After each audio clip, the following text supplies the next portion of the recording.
Everybody, welcome in to Strokes Getting Off the Board podcast. Something a little different tonight. As you can see, it's just me, no Timon, no Paldo. Figured I'd just hop on here and do a little round one recap. A lot of guys tied for the lead, 7 to be exact, at 3 under, which not sure anyone saw 3 under being the co-lead after day one, but with the course playing like it is, with being cold, windy today, I'm not totally shocked. Yeah, I just wanted to dive in, see kind of what the outlook is for the rest of the week, and give you guys some round 2 nuggets potentially moving forward, and potential longer odds for guys that are still very well in this tournament, especially with the weather conditions being pretty similar tomorrow, it seems.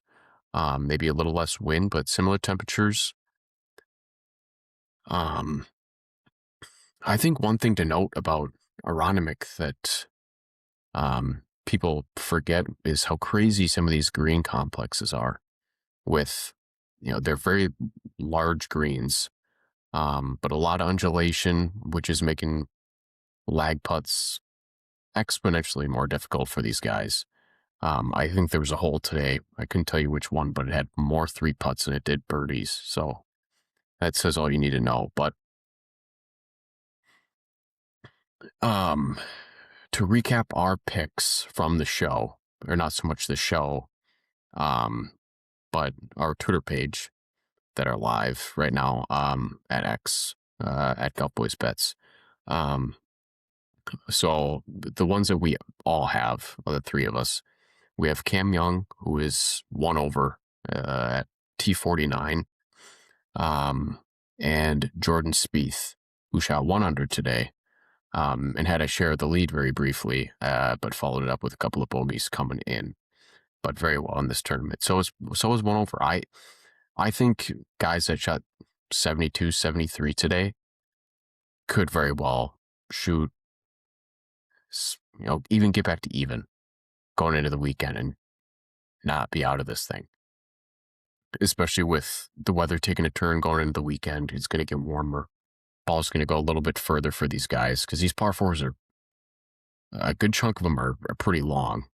So I just think some of those short hitters are going to get a bump there, which most of the short hitters that are in this field, I mean, you can pretty much bank that they're good with their irons, wedges, short game, all of that. So other than the 2 guys we all have together, I have Matt Fitzpatrick, who shot even. So does Timon. I have Morikawa at 1 under.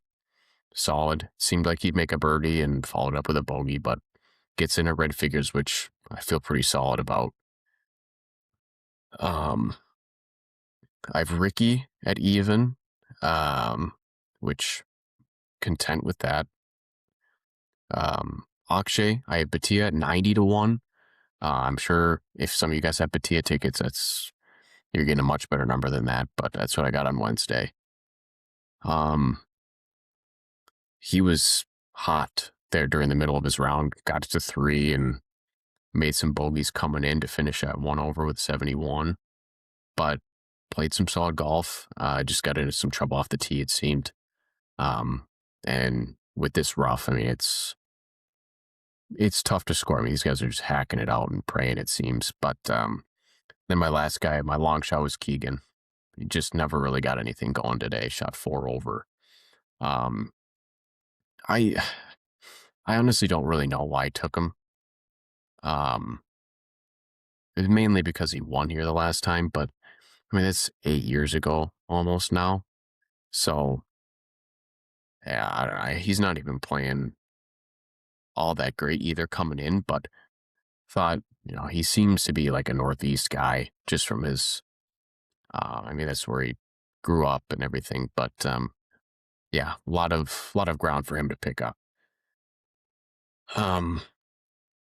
Couple of notables for Timon. He's got Justin Thomas, who had a share for the lead for a bit and then made a couple of bogeys down the stretch, but he's still in red figures very much in this tournament.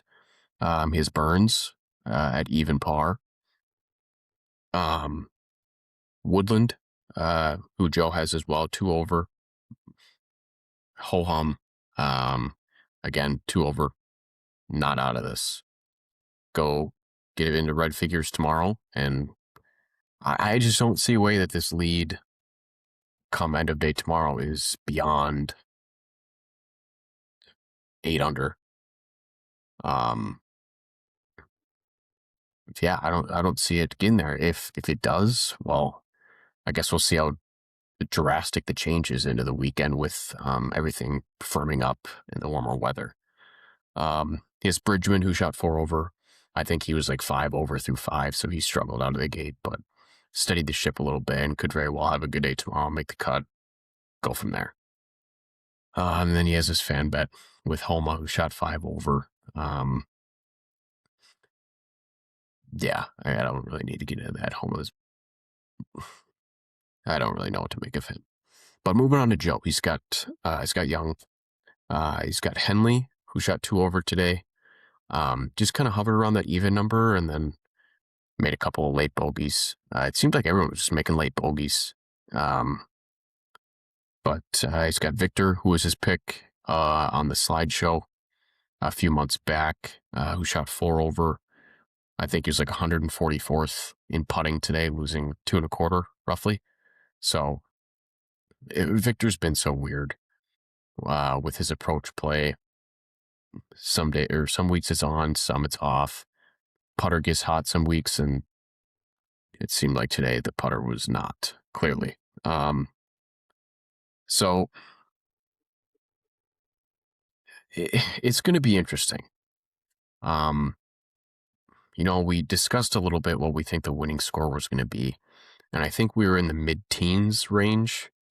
And with that, I don't think it's going to get there. I think this is going to be, after seeing what it's like, I would say it's going to be between 10 and 12.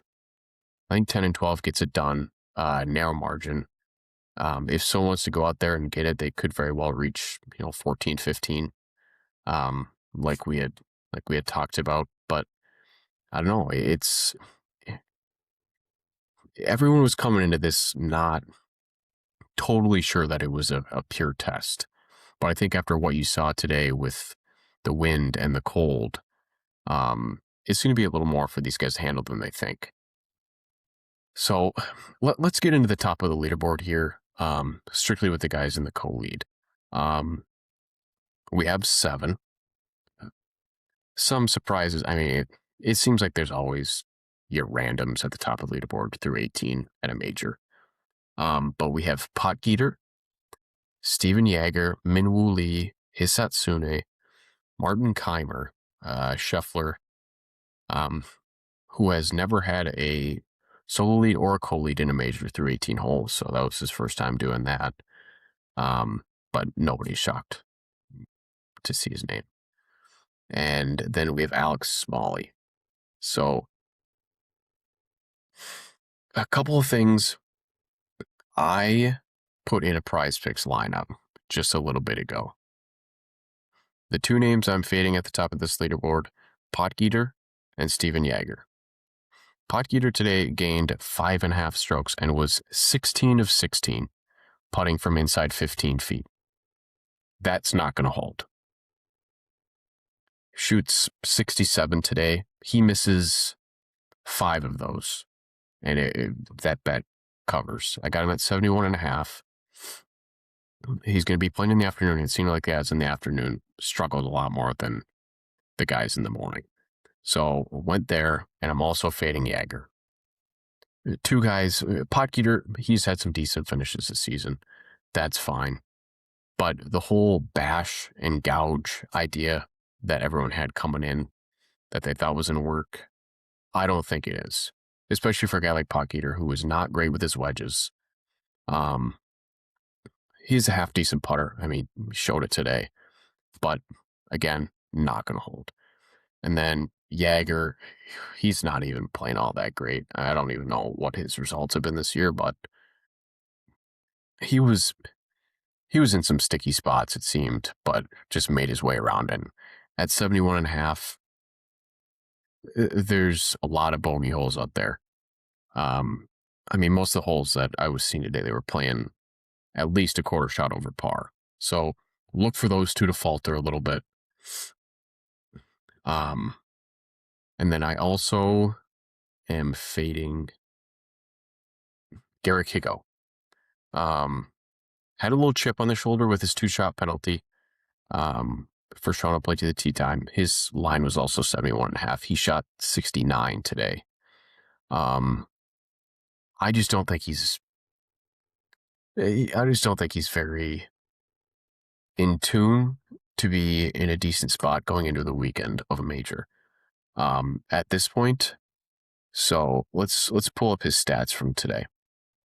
Lost 1 1/4 off the tee, lost slightly in approach, gained a round, and gained 3 and 3.76, fifth in field and putting.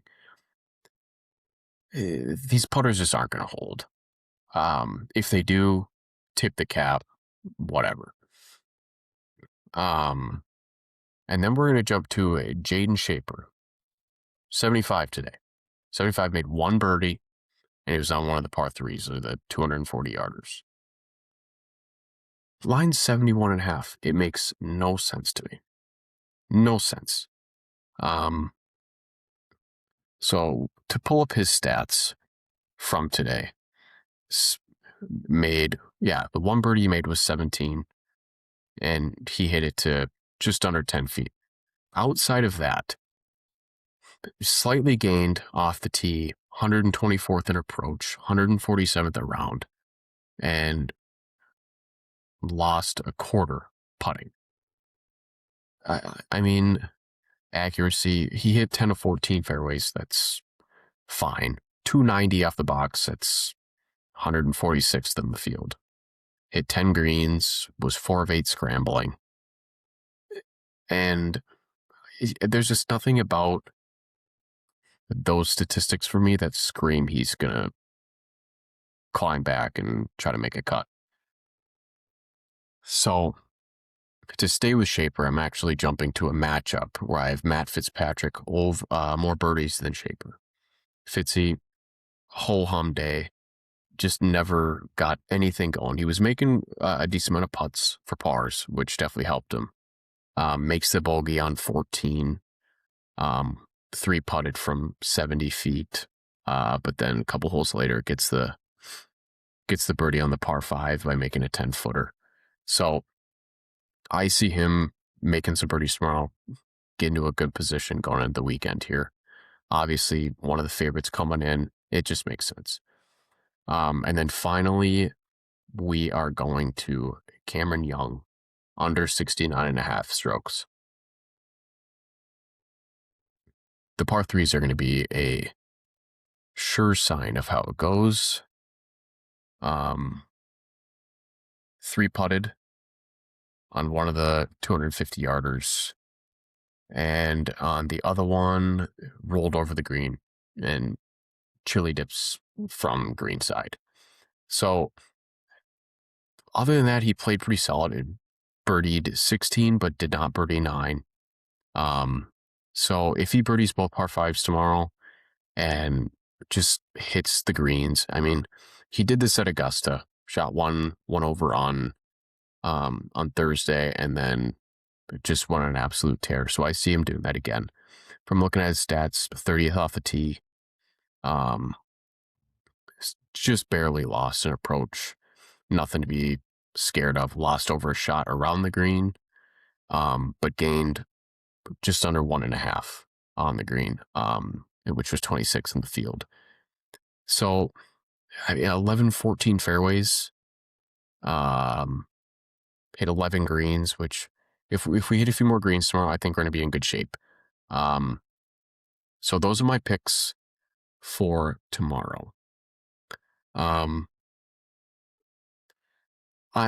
going to be curious to see who out of the guys, some notables, I should say, that are in red figures. So let's go Scotty, Xander, who's one back, Lowry at 2 under, Rahm at 1 under, Spieth, Koepka. It's one of these guys is going to go out, and one of these guys is going to be leading after the second round. I can see it right now. That's what the PGA wants. They want a big name leading into the weekend. They want the headline. But with that said, some sneaky guys that I could see having a good Friday and getting into contention. I'm looking at a guy like Nikolai Højgaard, 49-1 right now. Obviously, you're getting a little less odds than what you were getting pre-tournament, but seems to be in good form. And yeah, I don't know. I mean, there's going to be some no names going to the weekend. We all know that.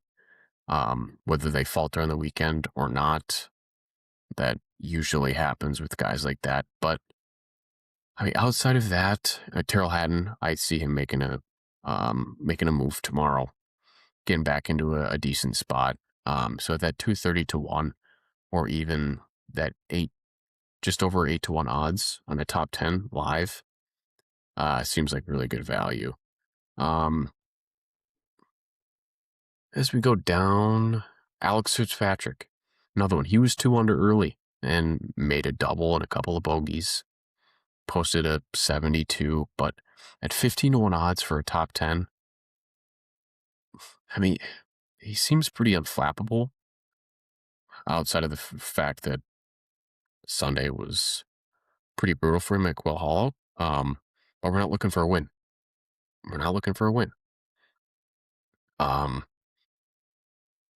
So that's kind of interesting to me.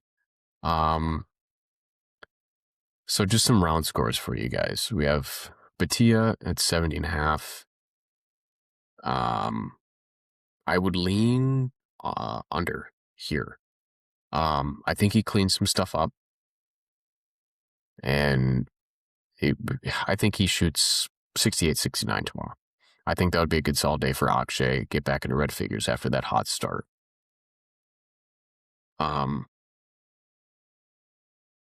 And I don't know. I mean, you guys have to let me know what you're thinking going into the second round. It's going to be interesting. I feel like I've said that 15 times now. But it's a major. There's a small group of guys that seems like will win the tournament.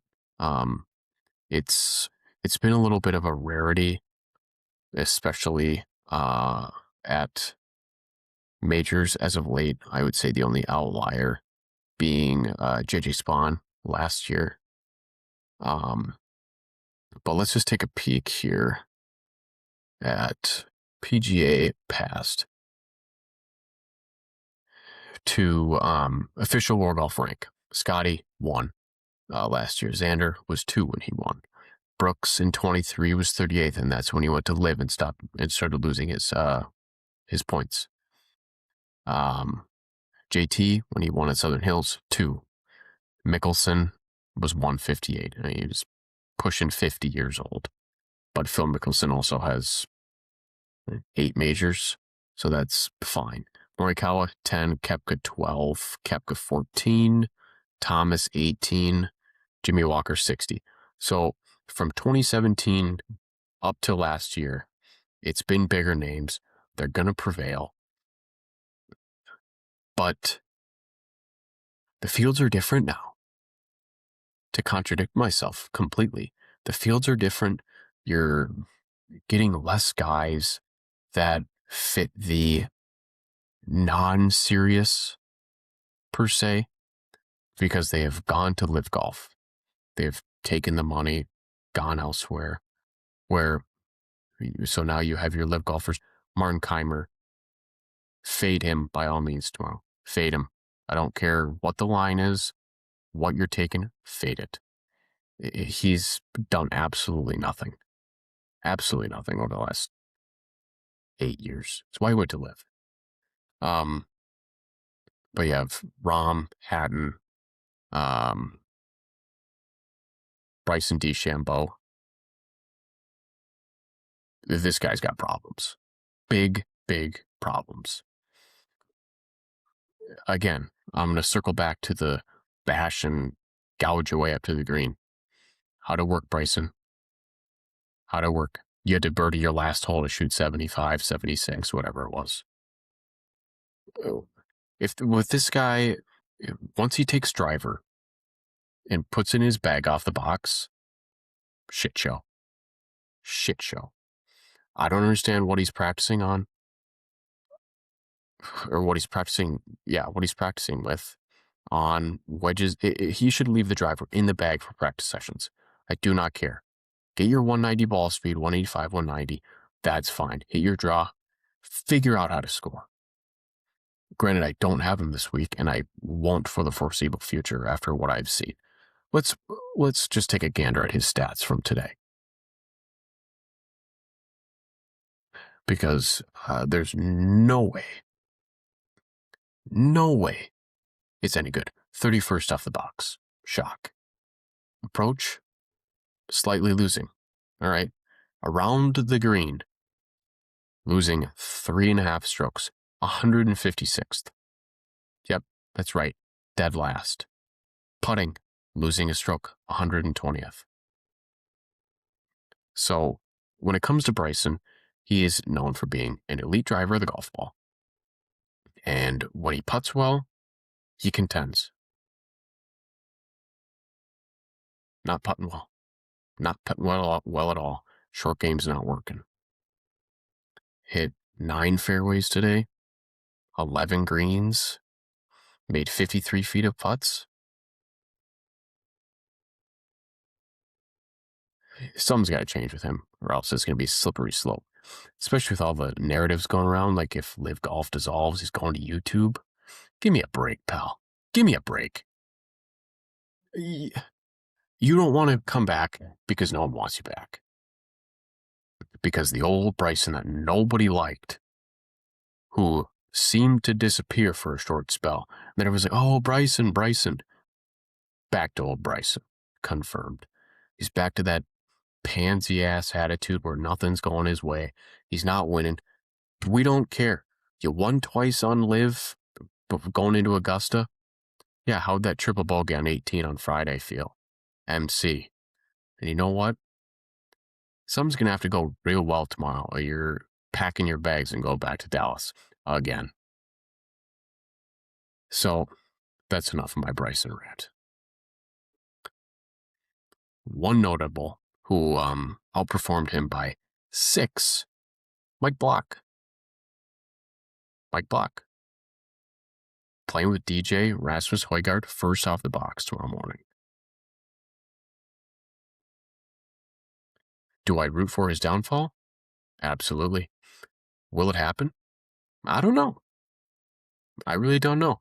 Mike Block is an anomaly. I really don't understand it. Said in his press conference, what's the main thing? Being a pro golfer wants to be loved. To respond to that, Mike, let's not look like such a dick. Simple as that. You're a big look at me guy. Granted, you're even par at PGA Championship, and you're, 50 years old? What is Mike Block's age? 49. Pretty close. He has to have a decent day tomorrow. I don't see why he won. 15th putting. A slightly gained around the green. Approach barely lost. And lost off a tee, which is fair. He's 49 years old. He's not pounding out there. But he had 11, 14 fairways. He was almost dead last in distance. Again, no shock. 49. 2 of 5 scrambling. Even par. 70, Mike Block. But don't be a dick in interviews. Just don't be a dick. It's really simple. I would love to root for Mike Block this weekend. In fact, if he makes the weekend and he shoots even par tomorrow, I may throw a flare, top 20. Why not? If the number's right, be on the lookout for that. So, there's one more guy that I want to touch on.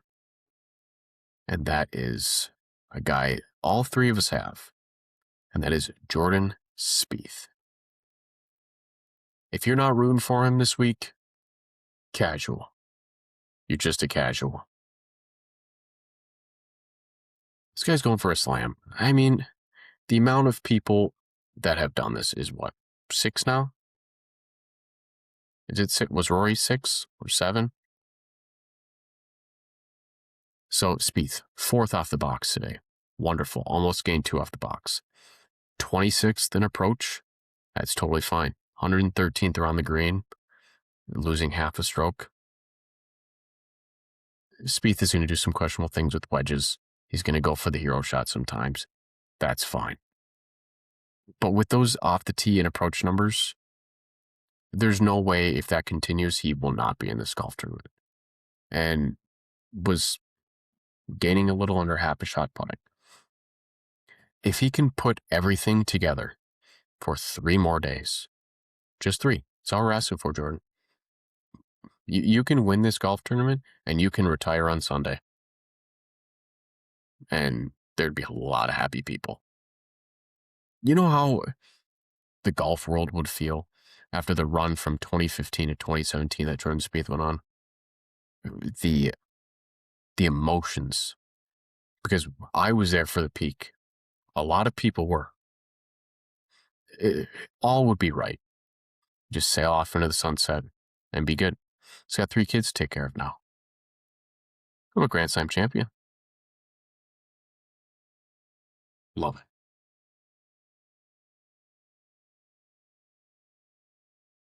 Brooks. If that Brooks number gets beyond, let's see, what is he at right now? He's at 25 to 1 to win this.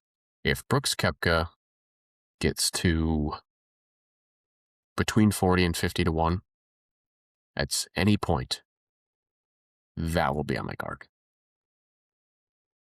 He just does it at majors. I don't care where it is, when it is. He will contend. Everything seems to be going right. I mean, he had a whole hum day. 1 bogey, 2 birdies. 69. 29th off the tee. 4th in approach, getting 3.4. The putting. Almost lost 2 strokes. 138th. If we can pick up the putting just a little bit, like, he could be tied for the lead right now if he was 115th in putting. Let that sink in. People want to talk about all the elite iron players in golf, and his name never really gets floated. This guy is an elite ball striker. I don't care who you're listening to. 15 of 18 greens. 2 of 3 scrambling. Great knock. Made 65 feet of putts. 65 feet. Go out, make a couple more 10-footers. You can make a couple more 10-footers. Sky's the limit. He's looking to tie Rory, get that 6th. Because that was always the thing. But yeah. I think that's going to conclude. Something a little different for you guys. Well, round 1 recap and moving forward. With that said, I will be doing this tomorrow night, post-cut, Saturday night, potentially. Might have a conflict, but definitely will be doing it on Sunday as well for a full recap of the tournament. And we'll be doing this for majors exclusively moving forward. Whether it's just me, I'm hoping Timon and or Baldo will be able to pop in at some point during the weekend. but yeah, I just thought this might be kind of interesting just to get my insight on some things. Not that I'm some type of expert, but we kind of just give you guys a little basis on the show every week, and never really anything once the tournament begins. So, um, for anyone who's listening, thanks for tuning in, and yeah, we'll catch you tomorrow night. Deuces.